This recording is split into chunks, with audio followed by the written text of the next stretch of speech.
The first glass shattered before I even turned around. It was near the bar. I remember the sound so clearly because everything else had gone quiet. Just moments before, the rooftop had been buzzing with laughter, clinking glasses, music pulsing low in the background. But when I heard that glass break, it was like someone had pulled the plug on the whole night. I didn't move right away.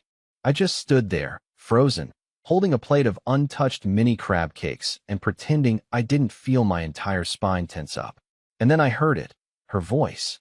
Clear, sharp, dripping with fake charm. "Oh, come on, he's not my husband. We're just playing pretend. Right, Dennis?" I turned. She was laughing. Laughing. One hand on Ryan's chest. His chest. The guy from her office I'd met maybe once, who now looked way too comfortable standing that close to my wife at my own celebration. Her hand was still resting on him like he was a damn coat rack. And everyone was looking at me, waiting for my response. Like I was part of the joke. Like I was in on it. I wasn't. I wasn't even close. I forced a smile. A horrible, twitchy thing that probably made me look like I had indigestion. I nodded slowly, took a bite of a crab cake, and nearly choked on it. That was my night. That was what I got for 10 years of loyalty, patience, sacrificing vacations to pay for her grad school, working weekends to keep the lights on when she needed a creative break, defending her when my own sister called her emotionally distant. That joke. And the worst part? It wasn't even the first time she'd said something like that. Just the first time she did it publicly. Loudly. Intentionally. I waited until the guests started drifting off, buzzed and oblivious. I said goodbye like nothing happened. I even hugged my old boss, who gave me a weird look, like he sensed something. When I walked into the bedroom later, she was already scrolling her phone in bed, like nothing had happened. She didn't say great party, or sorry for the comment, or even good night.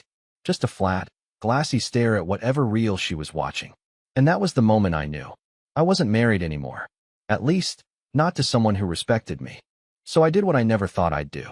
I opened a new browser tab, typed in a name I hoped I'd never need again.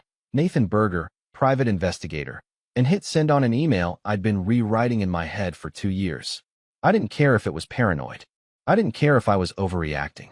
Because something inside me had already broken. And what I was about to find out would make that joke look like the kindest part of the story. Nathan replied within 5 hours. Said he remembered me. We'd gone to the same college years ago, though we'd never spoken back then. He now ran a small but sharp private firm just outside the city, mostly handling cheating spouses, fraud, missing persons. He didn't waste words in the email. Just asked one question. What do you suspect? I sat there, rereading that line over and over. What did I suspect? I didn't have a picture of her kissing someone. No late-night texts I could point to. No perfume that wasn't hers. Nothing concrete. Just a feeling. A slow, constant drip of disrespect. Jokes with sharp edges. Nights she stayed late, brainstorming. The way she always changed the subject when I asked how things were at work. And, yeah, that look on her face when she was next to Ryan. It was real. That kind of light doesn't just flicker on for nothing. And it definitely hadn't flickered like that for me in a long time. I wrote back everything. Not just about the party, but the last 6 months. The weird shift. The growing silence. How every conversation felt like walking across a frozen lake, never knowing which step would crack the ice. He told me to send over the details. Phone number. Work schedule. Photos. I hesitated. But I sent them anyway. What was I protecting at this point? Her privacy? Her dignity? She joked we weren't even a couple anymore. Said it out loud. In front of 30 people. She'd made me the joke. So yeah, I sent everything. And while Nathan got to work, I started playing detective myself. The next evening, she got home late. Said she was tired. Said she had a migraine. Said she didn't want dinner, didn't want to talk, just wanted to shower. I nodded, kissed her on the forehead, and watched as she walked into the bathroom with her phone still in her hand. She never used to bring it in there. That's new. While she was in the shower, her iPad buzzed in the kitchen. She hadn't synced it with her phone in months. Or at least, I thought she hadn't. But now, suddenly, it was lighting up. And not just with emails. A name appeared. Trent, ad team. Message preview. Had a great time last night. Wish I could have stayed longer. My stomach turned. I picked it up, hands shaking, and opened the thread. I shouldn't have. I know that. But I did. Next time, no leaving early smirking face. You're dangerous, you know that? Only with you. I couldn't breathe. I literally couldn't breathe. My face went numb. My throat locked up. My heart wasn't even racing. It just stopped. Flatlined. And then came the worst part. A voice from the bathroom. Babe, can you bring me my phone? I didn't answer.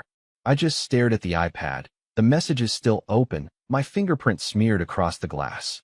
I was holding evidence. Real, irrefutable, gut-punching evidence. She came out with a towel wrapped around her. Looked at me. Looked at the iPad. And paused. Just long enough. Then smiled. Not a nervous smile. Not an apologetic smile. A flat, smug, calculated smile. The kind you give when the game is already over and you know the other person is just now realizing they lost. And that's when I knew. This wasn't just a fling. This was war. I didn't say a word that night. Not when she walked past me and took the iPad like nothing happened. Not when she casually slipped into bed 10 minutes later and pulled the blanket up like she hadn't just been exposed. Not when she turned off the lamp, rolled over, and muttered, "Good night." I sat on the edge of the guest bed until 3 a.m., staring at the carpet. My brain kept trying to rewrite what I saw, to rationalize it, explain it away, cling to something softer. But that smile she gave me, it told the truth. She wasn't scared. She wasn't sorry. She was confident. And that scared the hell out of me more than anything else. I didn't sleep. I watched the sun come up and then drove to a random diner across town, just so I wouldn't have to sit in the same house as her. I stared at my reflection in the window across from me. I looked like a ghost, pale, unshaven, cracked open. And in my mind, one question kept hammering itself in. How long had this been going on? When I got home later that morning, she was already gone. No note. No text. Just her half-empty coffee mug in the sink and a lipstick-stained napkin on the counter. The same napkin I'd used the night before to write a grocery list. I don't know why that detail stuck with me, but it did. It felt deliberate. I checked my email and found one from Nathan. Subject line: "She's not just lying. She's careful." Inside was a single paragraph. He'd followed her the day before. Said she never went to her ad agency after 11 a.m. Instead, she met someone in a gray BMW parked outside a florist shop 15 miles out of town. They drove together to a gated neighborhood. Upscale, too clean, too perfect, and stayed inside a townhouse for nearly 4 hours. The man? Not Ryan. Not even Trent. Someone else. Nathan said he couldn't get a clear photo of the guy's face yet. But based on behavior and entry patterns, this wasn't their first visit. I read that line over and over again. This wasn't their first visit. I wanted to throw something. I wanted to punch a wall. But instead, I did something worse. I looked at our wedding album. I don't know why. Maybe to remind myself that it was real once. That I wasn't crazy. That I hadn't imagined the love. I flipped through it like an idiot. Page after page of smiles, hand-holding, toasts, our first dance. Her in that ivory dress with the lace sleeves she cried over in the boutique. Me, grinning like I'd just won the lottery. I touched the photo like it might wake me up. But it didn't. Because she was already gone. She just hadn't packed yet. So that night, I made a decision. I wouldn't confront her. Not yet. I wouldn't give her the satisfaction of a screaming match, or a teary breakdown, or a wounded monologue. No. I would collect everything. Every message. Every name. Every location. And when I had all the proof, I wouldn't ask her anything. I'd just show her everything. In public. Because if she wanted to humiliate me with a joke at a party, she had no idea what I was willing to do now that I wasn't laughing anymore. I don't remember deciding to snoop. There wasn't a dramatic moment where I whispered to myself, "Now's the time." It just happened. Like muscle memory. Like something inside me finally gave up waiting for answers and decided to drag them into the light, one at a time. It started with her gym bag. She left it in the trunk of her car, which was strange in itself. Karina always carried it inside, like she didn't want anyone touching her stuff. But that night, she'd come home late, didn't say a word, didn't even take off her shoes before going straight to the shower. I watched the water run under the door and told myself, don't do it. Just go to bed. And then I grabbed her spare keys and stepped outside. The bag was buried under a jacket she hadn't worn in months. When I unzipped it, I didn't even know what I was looking for. A receipt? A note? A wrapper from a romantic dinner she said never happened? What I found was a second phone. It was thin, older than the one she usually used. No case, no pop socket. Just black and cold. At first, I thought it was dead, but when I held the power button, it lit up immediately. No lock screen. No password. I didn't know whether to feel relieved or sick. There were only 2 contacts saved on it. One was saved as M, the other as Office Alt. I clicked on M first. The messages were explicit, but worse than that, they were familiar. Not in the sense that I'd seen them before, but the way she spoke. It was casual, flirty, intimate. Like this wasn't a fling.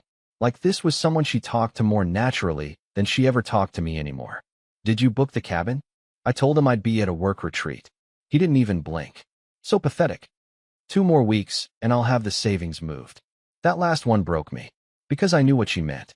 We'd been slowly saving for a new investment. Her words, something she said could be a down payment for a rental property. I'd been putting in extra hours on side projects. I hadn't even touched my bonus. She kept track of the budget on her laptop, told me to trust her with the numbers. And now here it was. She wasn't investing in property. She was investing in escape.